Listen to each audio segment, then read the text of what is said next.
Hello everyone, आज है 24 जुलाई और आज इस वीडियो में हम बात करने जा रहे हैं दो कंस्ट्रक्शन सेक्टर से जुड़ी हुई कंपनी के बारे में। पहली सरकारी कंपनी है एनबीसीसी और दूसरी प्राइवेट कंपनी है एनसीसी। एनबीसीसी का शेयर 50 रुपए का है, एनसीसी का शेयर है 88 रुपए के आसपास। एनबीसीसी सरकारी कंपनी है, एनसीसी प्राइवेट है, लेकिन भैया राकेश झुनझुनवाला, जिनको हम इंडिया का वॉरेन बफेट तक कहते हैं, उनकी एक बहुत बड़ी होल्डिंग एनसीसी में देखने को मिल रही है। तकरीबन 11% की होल्डिंग है उनके एनसीसी में। वीडियो में हम डिस्कस करेंगे कि दोनों ही शेयर्स में खरीदारी के मौके बन रहे हैं कि नहीं, और जिन्होंने खरीदारी करके रखी है उनको क्या करना चाहिए। तो वीडियो को शुरू करूं उससे पहले अगर आपने अभी तक चैनल को सब्सक्राइब नहीं किया है तो प्लीज़ अभी इसे सब्सक्राइब कर लीजिए, क्योंकि आगे भी बहुत सारे वीडियोस हैं जो आपको काफ़ी ज़्यादा हेल्प करेंगे। तो शुरुआत करते हैं हम सरकारी कंपनी एनबीसीसी के साथ। 50 रुपए का शेयर है। लगातार पिछले कुछ दिनों से इनके ऊपर प्रेशर काफी ज्यादा है। 11 से 12% की गिरावट दिखा चुका है ये। 57 रुपीज से लगातार टूटकर 50 रुपीज तक आ चुका है। लगातार टूट रहा है ये। एक साल में अगर हम देखें तो एक साल में 102% का ग्रोथ है। और एक चीज क्लियर है यहां पर, अगर आप देखें तो एक बड़ी रफ्तार के बाद ये शेयर थकता है और टूटता है, लेकिन दोबारा तैयार होता है एक बड़ी तेजी के लिए, और वहां तक पहुंचने के बाद दोबारा एक बड़ी गिरावट भी हमें यहां पर देखने को मिलती है, लेकिन दोबारा तैयार होता है उससे भी बड़ी तेजी के लिए। इस बार गिरावट है, हो सकता है कि थोड़ी बहुत और करेक्शन आए, लेकिन याद रखिए दोबारा तैयार होगा एक बहुत बड़ी रफ्तार के लिए। और एनबीसीसी देखिए सरकारी कंपनी है, मिड कैप शेयर है, 9,200 करोड़ के आसपास का इसका मार्केट कैप है, 57 लाख के अराउंड का इसका वॉल्यूम ट्रेड है। शेयर होल्डिंग की मैं बात करूं तो 61.75% की होल्डिंग प्रमोटर के पास है। प्रमोटर मतलब सरकार है यहाँ पर। एफआईएल्स और म्यूचुअल फंड दोनों ने हल्की सी बिकवाली करी है, लेकिन फिर भी 2.91% की होल्डिंग एफआईएल्स, 3.29% की होल्डिंग म्यूचुअल फंड के पास देखने को मिल रही है। एलआईसी के पास 6.55% के आसपास की होल्डिंग है। प्रमोटर का एक भी शेयर गिरवी नहीं है, और तो और डिविडेंड पेइंग शेयर है ये। 13% का डिविडेंड पे कर रहा है, मतलब पर शेयर 13 पैसे आपको डिविडेंड के तौर पर यहां पर मिले हैं।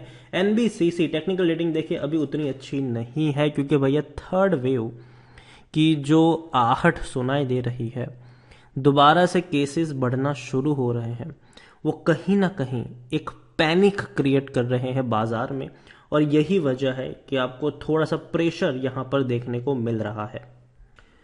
दूसरी ओर अगर हम बात करने जाए तो 100% लोग खरीदने की सलाह दे रहे हैं according to Moneycontrol user. बेचने की बात कोई नहीं करेगा, सब लोग कह रहे हैं कि भैया खरीदारी करो, क्योंकि जैसे कि मैंने आपको पहले ही बताया यहां पर कि देखिए अगर गिरावट आती है तो ये मौके होते हैं बाइंग के, ये मौके होते हैं कि भैया उससे बड़ी तेजी आपको दोबारा से यहां पर देखने को मिल जाएगी। कंपनी के रेवेन्यू में अच्छा खासा उछाल था। 2019 तक 10,000 करोड़ के आसपास के रेवेन्यू थे, लेकिन 20 और 21 में रेवेन्यू में गिरावट आई है। प्रॉफिट अगर हम देखें तो कंपनी के अच्छे खासे प्रॉफिट थे। 390 करोड़ का प्रॉफिट 2019 में था, लेकिन 2020 में 99 करोड़ का ही प्रॉफिट हुआ, लेकिन 21 में 236 करोड़ का प्रॉफिट हुआ है, मतलब अच्छा खासा प्रॉफिट देखने को मिला है। एनबीसीसी अगर हम देखें तो हाँ, बैंक एफडी से अच्छा रिटर्न इन्होंने लॉन्ग टर्म में दिया है। हालांकि उतना अट्रैक्टिव डिविडेंड पे नहीं कर रहा है, लेकिन फिर भी खरीदने का अभी भी सही वक्त है, क्योंकि शेयर ओवरबोर्ड जोन में नहीं है और ना ही कोई रेड फ्लैग्स ऐसे देखने को यहां पर मिल रहे हैं। पी रेशियो 40 का है, जो कि अच्छा है, क्योंकि सेक्टर पी 57 के आसपास देखने को मिल रहा है। तो कह सकते हैं कि हाँ, शेयर अभी भी उतना बड़ा नहीं है, मतलब अभी भी यहाँ पर पोटेंशियल है कि और ऊपर जा सकते हैं। नीचे के लेवल पर मेरे हिसाब से बाइंग के कई सारे मौके आएंगे। खरीदारी करिए तो बने रहिए, फ्रेश बाइंग करके चल सकते हैं, टुकड़ों में खरीदारी करके चल सकते हैं, लेकिन यहां से कम आप 5-6 महीने का नजरिया रखिए। नवंबर दिसंबर तक आपको एक अच्छी खासी रफ्तार यहां पर देखने को मिल जाएगी। तो एनबीसीसी डेफिनेटली मुझे शेयर पसंद आता है। 50 रुपए के आसपास का जो प्राइस है अट्रैक्टिव लगता भी है, और नीचे के लेवल पर बाइंग के अच्छे खासे मौके यहां पर बनने भी वाले हैं और बनेंगे भी। दूसरा शेयर भैया एनसीसी है, ये 88 रुपए का शेयर है। एक महीने में देखे तो एक महीने में यहां पर 4.5% का ग्रोथ है। 96 रुपीज तक पहुंचे, देखिए 83 से अच्छी खासी रफ्तार पकड़ी, 96-97 तक पहुंचा, लेकिन वापस टूटना शुरू हुआ और अभी 88 के आसपास ट्रेड कर रहा है। एक साल में अगर हम देखें तो पिछले एक साल में 177% का ग्रोथ है। 99 तक पहुंच गया था। अब देखिए वो भी 29 रुपीज़ का शेयर, 30 रुपये से भी कम कीमत का शेयर 99 तक पहुंच गया। बाद में जाहिर सी बात है जब इतनी बड़ी तेज़ी आएगी तो थोड़ा बहुत थकेगा ज़रूर। वापस 73 के आसपास पहुंचा, लेकिन वापस तैयार हो गया, बड़ी रफ्तार की अच्छी खासी तेज़ी दिखाई। यहाँ पर थोड़ा बहुत नीचे आया, लेकिन मौके यहाँ पर नीचे के लेवल पर भी ज़रूर बनेंगे। बाइंग के मिड कैप शेयर है 5,415 करोड़ के आसपास का मार्केट कैप है। एनएससी में देखें तो 28 से 29 लाख का इसका वॉल्यूम ट्रेड है। शेयर होल्डिंग की मैं बात करूँ तो प्रमोटर के पास 19.68% की होल्डिंग है। प्रमोटर ने अपनी होल्डिंग को मेंटेन रखा है। अच्छी बात यह है कि प्रमोटर की जो होल्डिंग पहले तकरीबन 30% की गिरवी हुआ करती थी पिछले साल तक, आज वो 16% की होल्डिंग गिरवी है। मतलब बहुत सारे गिरवी रखे हुए शेयर्स प्रमोटर ने छुड़ाए हैं। दूसरी तरफ एफआईएस ने खरीदारी करी है, म्यूचुअल फंड ने हल्की सी बिकवाली करी है, लेकिन दोनों के पास एक बहुत बड़ी क्वांटिटी है। 13.40% की होल्डिंग एफआईएस, 12.02% की होल्डिंग म्यूचुअल फंड के पास देखने को मिली है। राकेश झुनझुनवाला भैया 10.94% की होल्डिंग लेकर बैठे हुए हैं। इंडिविजुअल इन्वेस्टर होल्डिंग 46.17% के आसपास है। 40% का डिविडेंड पे कर रहा है, मतलब पर शेयर 80 पैसे यहाँ पर डिविडेंड के तौर पर मिल रहे हैं। टेक्निकल रेटिंग इनकी अभी भी अच्छी है, तेजी के संकेत अभी भी यहाँ पर बने हुए हैं। जियोजीत ने खरीदारी करने की सलाह दी है। एनसीसी में 100 रुपए का टारगेट रखा हुआ है। आईसीआईसीआई डायरेक्ट की भी खरीदारी की सलाह है, 100 रुपए का टारगेट इनका भी देखने को मिल रहा है। According to Moneycontrol user 71% लोग खरीदने की सलाह दे रहे हैं और 29% लोग बेचने की बात कर रहे हैं। यहाँ पर अगर हम देखें रेवेन्यू, डेफिनेटली 2019 में इनके भी बहुत शानदार थे। 12,900 करोड़ के रेवेन्यू थे, जो धीरे धीरे कम होकर 8,000 करोड़ के आसपास अभी देखने को मिले कोरोना काल में, जो कि बुरे नहीं है, क्योंकि देखिए हम सब जानते हैं कि किस तरीके से कोरोना ने डैमेज किया है। और प्रॉफिट भैया 575 करोड़ तक पहुंच चुके थे, लेकिन अब धीरे धीरे 280 करोड़ के आसपास देखने को मिल रहे हैं। देखिए एनसीसी डेफिनेटली शेयर बेहतर है, शानदार है, खरीदारी करने लायक शेयर है। लेकिन अगर हम यहाँ पर एक और चीज़ देखें तो अभी भी इसकी जो प्राइस है, इसकी जो करंट प्राइस है वो इसकी इंट्रिक वैल्यू से कम है।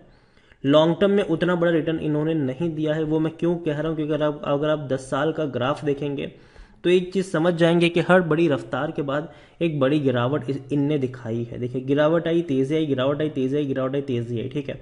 64% का ही ग्रोथ है 10 साल में। यहाँ पर देखिए तो डिविडेंड उतना अट्रैक्टिव नहीं। हाँ, खरीदारी करने का अभी भी मौका है, क्योंकि शेयर अभी भी ओवरबॉट जोन में नहीं है।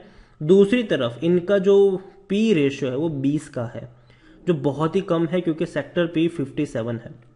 और एनबीसीसी का जो पी रेशियो था वो 40 का था, मतलब एनबीसीसी से आधे पी के ऊपर ये ट्रेड कर रहा है। 93% एनालिस्ट यहाँ पर खरीदारी करने की सलाह देते हुए नजर आ रहे हैं, क्योंकि देखिए मौका है यहाँ पर। लेकिन अगेन मैं कहूँगा, मैं 88 के आसपास खरीदारी करने की मेरी सलाह यहाँ पर नहीं है, लेकिन अगर 80 रुपए के आसपास ये मिलता है तो याद रखिए बाइंग के बढ़िया मौके वहां पर बनने वाले हैं। तो एनबीसीसी और एनसीसी दोनों ही मुझे पसंद आते हैं लॉन्ग टर्म पर्सपेक्टिव से। मतलब लॉन्ग टर्म मतलब इतने भी लॉन्ग टर्म नहीं, दिसंबर तक आप मान के चलो कि इस दिसंबर तक मुझे लगता है कि हाँ अच्छे डेवलपमेंट यहाँ पर हो सकते हैं और नीचे के लेवल पर बाइंग के मौके हैं। एनबीसीसी 50 रुपए के आसपास भी खरीद सकते हो, लेकिन टुकड़ों में खरीदारी करो, ताकि अगर 45 तक भी जाए तो आप थोड़ी और क्वांटिटी उस लेवल पर ऐड कर पाओ।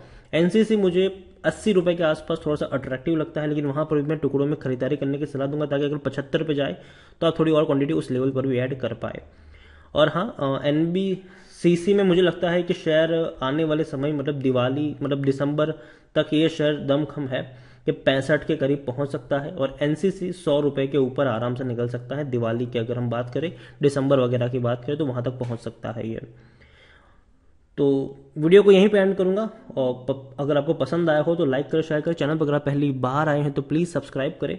और एनबीसीसी और एनसीसी दोनों के बारे में आप क्या सोचते हैं वो भी आप मुझे कमेंट में लिखकर बता सकते हैं। Thank you.